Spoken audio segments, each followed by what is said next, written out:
There is a mandatory evacuation here on the south shore of Long Island. Just over 7 years ago, Superstorm Sandy barreled through Long Island, destroying homes, families, and changing the lives of Long Islanders forever. I live all the way down there. Okay. It's going to be okay. Now, Long Island is yet again in the midst of another crisis, the opioid epidemic. The new synthetic drug and the deadly opioid epidemic. Hundreds of Long Islanders and folks across our area dying of drug overdoses every year.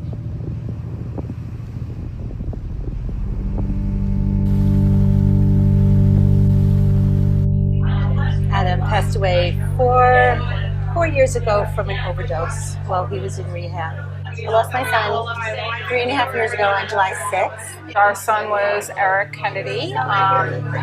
Today is his birthday, so he would have been 32. Happy birthday to you. Happy birthday, dear Eric.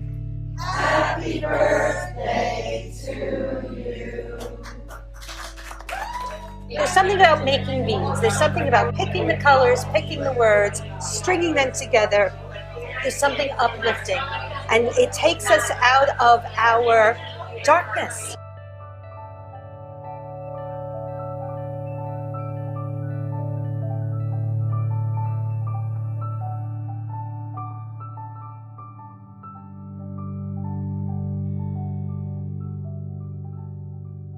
Adam was a loyal friend.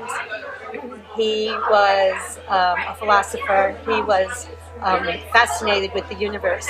There was something that was very creative about him. He wrote music and he sang, and he was a beautiful, beautiful, soulful musician.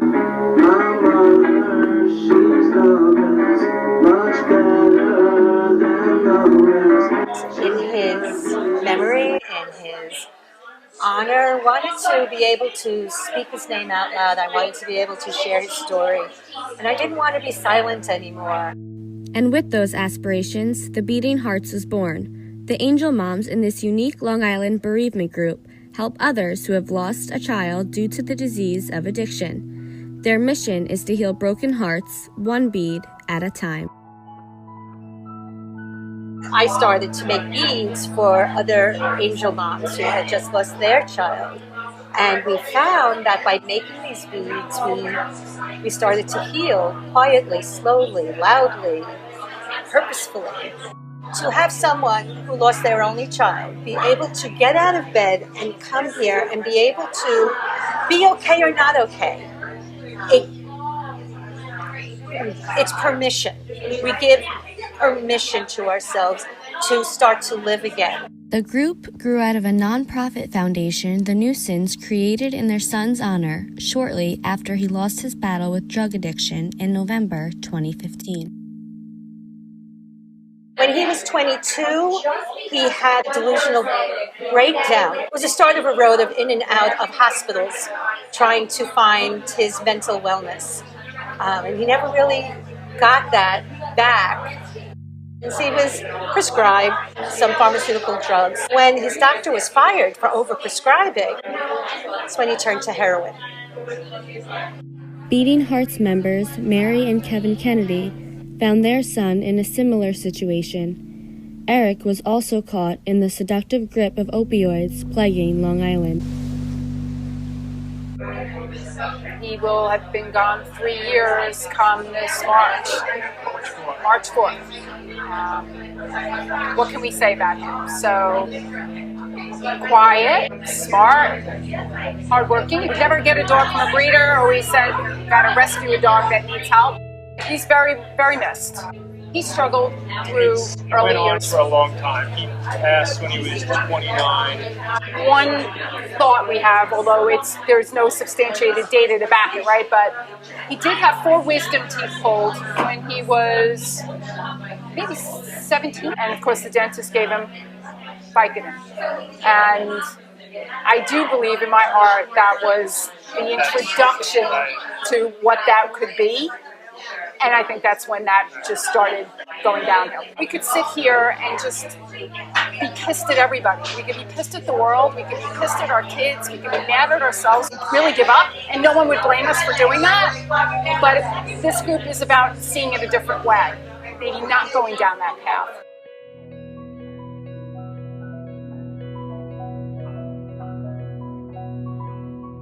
Lauren Pinka found healing through the Beating Hearts as well, recovering from the loss of her son James. I mean, there's safety in numbers, and there's safety, being around people that understand exactly what you're feeling without having to explain that feeling. I call it my unspoken security blanket. It's like when you enter this room and you just feel connected, understood.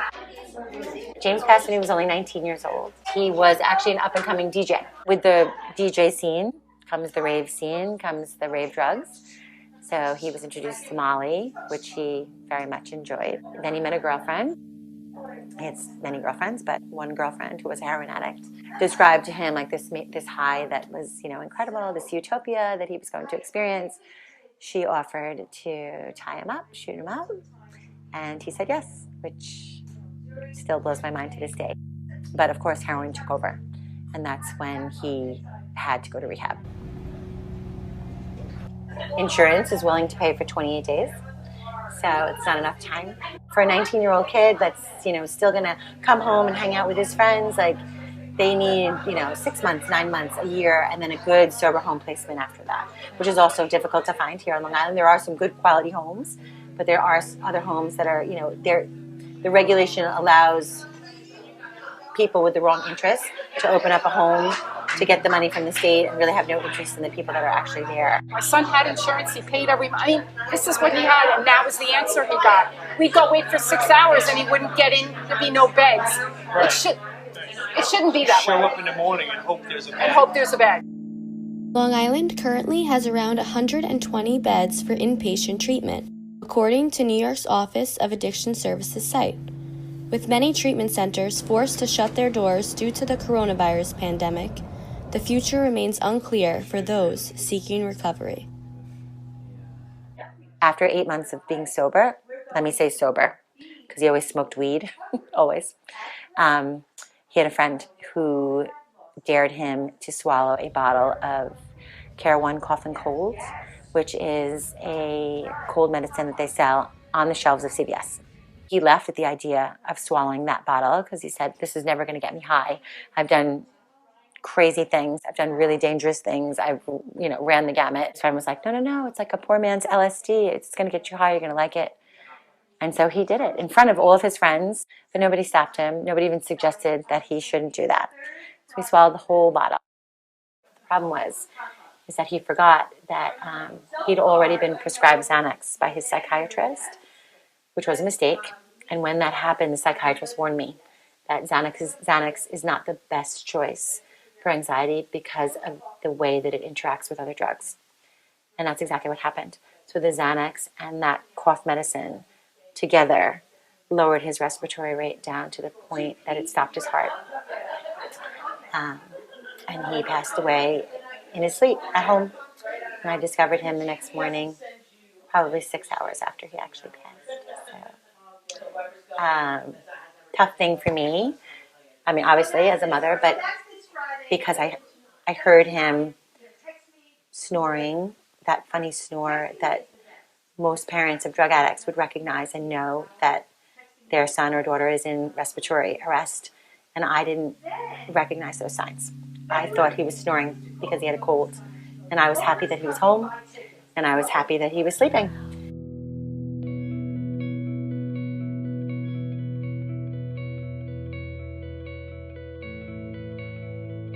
As a result of that, I brought the Red Watch Band program to East Islip High School, which was started in Stony Brook University.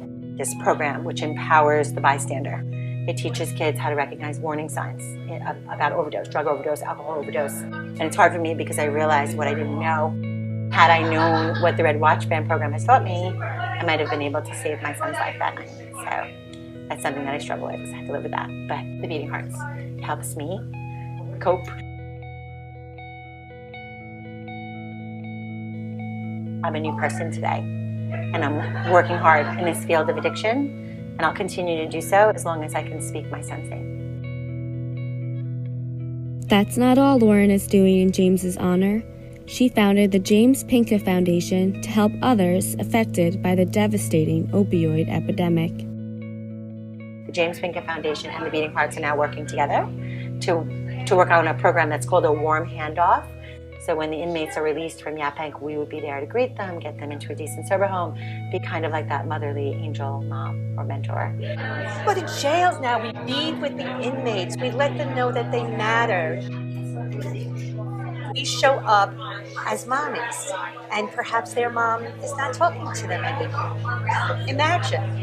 When they're on their own, that's the hard part. When you leave rehab and you leave jail, that's when the work really begins. And if they don't have the resources and they don't have the support, they're going to repeat and end up back where they were. I think there's got to be this long-term recovery and how they get back into life again. This is going to be lifelong for them, but we don't give that enough due diligence. I guess that's my hope as far as the epidemic is concerned, that we can really do a better job in recovery so that recovery lasts, because it is possible to recover.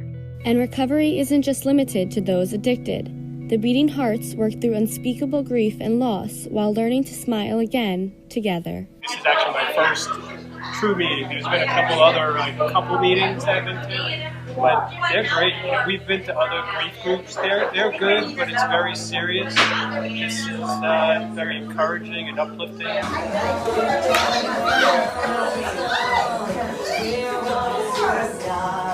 These meetings, of course, bring us all together as support. This is what Linda kind of gives us as gifts. So we meditate. Sometimes she surprises us with a medium. All kinds of self-help we do here. And just, if you can repeat, I now end this session. And we now close this space.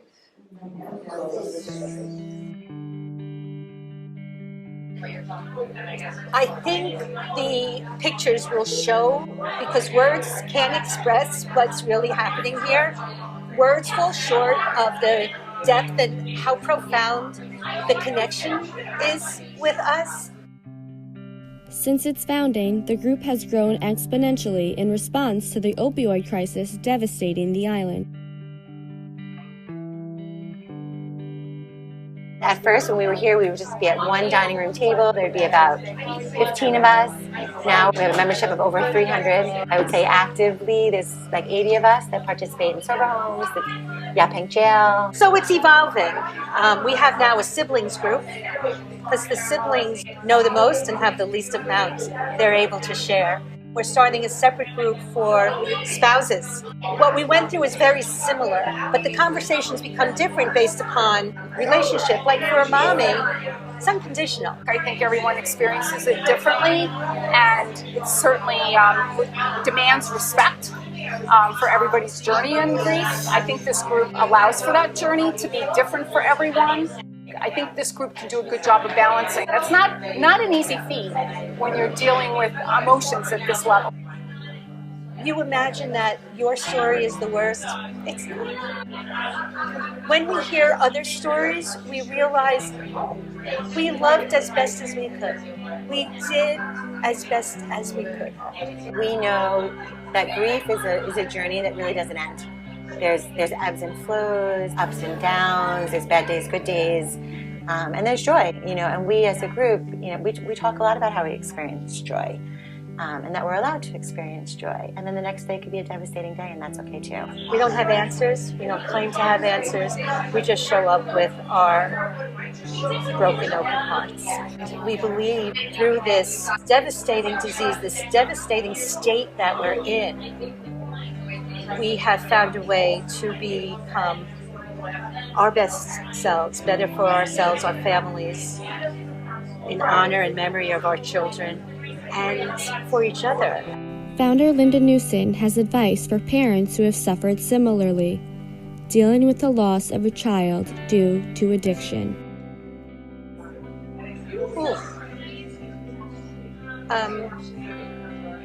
Stay open, love them more. Try not to live in the isolation of it, the shame of it. There's a lot of that. There's a lot of blame to go around. And what changed me was when I accepted and really received the 3 C's, that I didn't cause it and I couldn't control it and I couldn't cure it. When I accepted that for myself, I accepted that for everybody around. Oh my goodness.